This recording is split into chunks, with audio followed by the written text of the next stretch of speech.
Hi everybody! So today we are talking about the next in my Disney Canon project series of reviews. I've already reviewed the whole canon on my blog, so you want to check those out. Today I'm looking at Walt Disney's third animated classic, Fantasia. And Fantasia is a very divisive film. I feel like people either love it and think it's a masterpiece or they think it's really boring. And I'm definitely in the love it category. One of the most unique, beautiful, awe-inspiring. If you want to have a good experience with Fantasia, you just have to look at it from a different perspective of most other movies.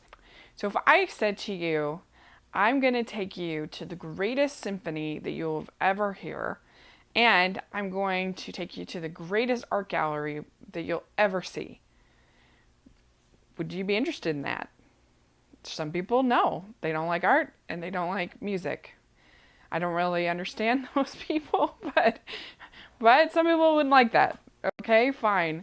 Well, in Fantasia, you get the best of both of those experiences together. It is a concert experience. It's not a movie. In the traditional sense of a movie. It's a concert experience. You go, it takes itself very seriously with the conductor, with Leopold Stokowski. Moments of levity, you get moments that are scary, you get all of that in, but it all works within a concert experience. If you think about going to the symphony or something like that, you're going to have lighter songs and you're going to have the more deeper songs, the more somber sort of sounding songs. And that's all makes for a satisfying experience. Same thing with an art gallery. Typically, most artists, you go to a Picasso exhibit, you go to a Van Gogh exhibit, there's going to be lighter pieces and then there's going to be darker, more sobering pieces. The reason that Fantasia got made is that Walt wanted to boost the popularity of Mickey Mouse. It had sort of waned a little bit at this time. Fantasia was released in 1940 and he had started to grow a little bit less popular. And so he decided he was going to do an expanded short called The Sorcerer's Apprentice. It was based on a poem by Goethe, the German poet. And so they got started working on this short, and it ended up was costing them a lot of money. And they knew that they couldn't recoup their investment based on just one short. And so the idea got expanded into a series of shorts. And then Walt met Leopold Stokowski on a train and they started talking basically. And they ended up deciding to work together. And it's just amazing how it was made at the time, because the animation, of course, was revolutionary, but also just the recording. It was recorded in something called Fantasound, and they had an entire orchestra, which was really unusual.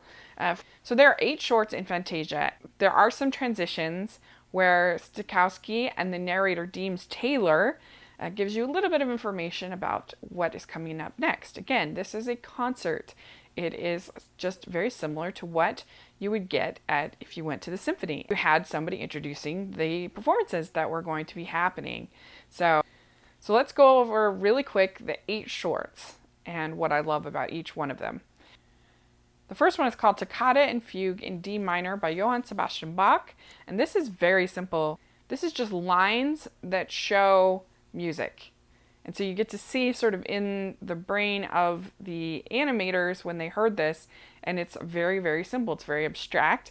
It's just, this is the sound and this is what it made us think about. Okay, then the next one is called the Nutcracker Suite, and this is of course by Tchaikovsky. This is one of my favorites of Fantasia.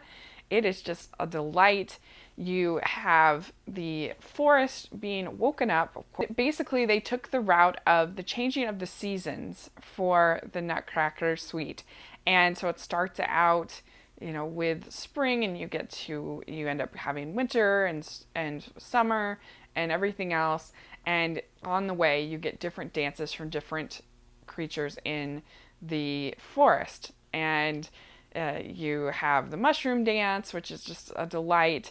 I love all the scenes with the fairies, and it's just so beautiful, and it really captures, oddly enough, the spirit of the Nutcracker in sort of the Russian dancing scenes and the dance of the sugar plum fairies, all that stuff that you get in the Nutcracker you get somehow in this forest setting of this short. So the next one is called The Sorcerer's Apprentice, and this is by Paul Drakas as far as music, and it's based on the poem by Gunther. And this is the longest segment of these shorts, and it is the only one that has a narrative, really. And it is, of course, about Mickey, and he is the apprentice of the sorcerer, and he doesn't want to do his work. He ends up putting a spell on the mop, and then the mop gets out of control, and it's great. It's beautiful, great animation. It's a great story. It's sweet. It's funny. It's perfect. It's just great. Next is The Rite of Spring by Igor Stravinsky, and this basically tells us the history of the world. It starts out from the very, very beginning with the Big Bang, basically all the way through the dinosaurs. This is probably the one that a lot of people don't like for some reason, but I think it's beautiful. It's epic. It kind of reminds me a little bit of like the Tree of Life, just sort of this grand scale, and it fits the music so well from Stravinsky of the Rite of Spring. I think I never would have thought to do that with Stravinsky, but it works so well. You watch it and you can't believe that this animation was done in 1940. Okay, then we get an intermission and we get Meet the Soundtrack. And this is where Stokowski and Deems Taylor tell you a little bit about how things are recorded and how sound is rendered in a animated film. So that's sort of fun, little divergent from the story. Next we have the Pastoral Symphony from Beethoven, and this is set in Greece, and it is the story of the wine-making festival, and you have centaurs and cupids, and it's beautiful, and it's funny, and it's just lovely. It's great. The use of color in this segment is really great. You get the blues and the pinks and the greens and the reds of the wine is really wonderful. And it's, again, one I never would have thought of for Pastoral Symphony, but it really works. And it's just a great vision of the sounds when you hear them. And now that's what I think of when I hear Pastoral Symphony, is I immediately think of the scene in Fantasia. This is The Dance of the Hours by Ponticelli. And this is the sort of the humorous section of Fantasia. And we get the dancing ostriches, dancing hippos. We get crocodiles at one point, or alligators, I don't know which one. And it's just really sweet and funny. And, it's very fluid, and you really feel the sense of a ballet. Like, even though it is for humor, it oddly enough takes the dancing fairly seriously. And it feels like the movements that a dancer would actually make. It's not like, it feels like, even though it's a hippo, it feels like a real dancer. And so it's wonderful. The final one is the Night on Bald Mountain and Ave Maria. And I'm going to have to look at this because it's a hard word. So Night on Bald Mountain is by Modest Mussorgsky. And of course, Ave Maria is by Franz Schubert. And this is one of the highlights of Fantasia. Of course, we get to see the devil with all of his minions and the control and the power and it's scary and it's bold and the animation is amazing. You look all the way throughout all the frame. There's not a moment that's not moving and active, and it's you just feel sort of the hate and the anger and the devil. Like it's really incredible. And things just keep building, escalating and escalating as the music keeps building, escalating. And then there's a moment of pause. And it's almost like a that sort of breaks through the devil, and you see this light. And all of a sudden you're taken to this, I think it's this sort of funeral scene with the funeral worshippers and the monks and everything singing Ave Maria, and all of a sudden there's hope and peace and light, and it's just so stirring and beautiful.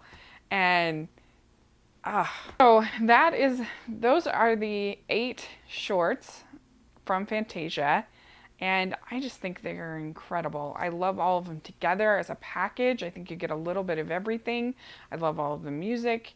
It's, some of the greatest music ever written. And I think it's accompanied with some of the most beautiful animation that is ever put on screen. I think it was revolutionary. It was incredibly bold of Walt to do. I appreciate that it's something different, that I can go and have a concert experience at a film, and that is something that we will never, even in Fantasia 2000, it's still not a concert experience that we will never get again. So it's an entirely unique film, and I appreciate it, and I love it, and it is one of my top 10 favorite animated films of all time. And like I said, it was just never to be duplicated again. So I give it an A plus, absolutely.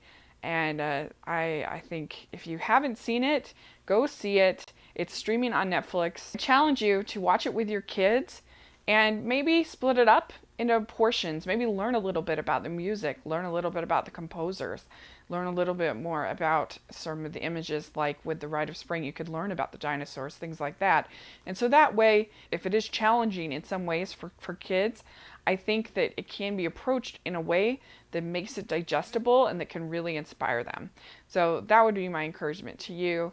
And again, it's just one of my all-time favorites. I love it. So let me know what you think. Put in the comments section your comments about Fantasia and what you love about it or don't like about it. That's fine with me. So thanks again, and please subscribe to my channel, and I'll talk to you later. Bye!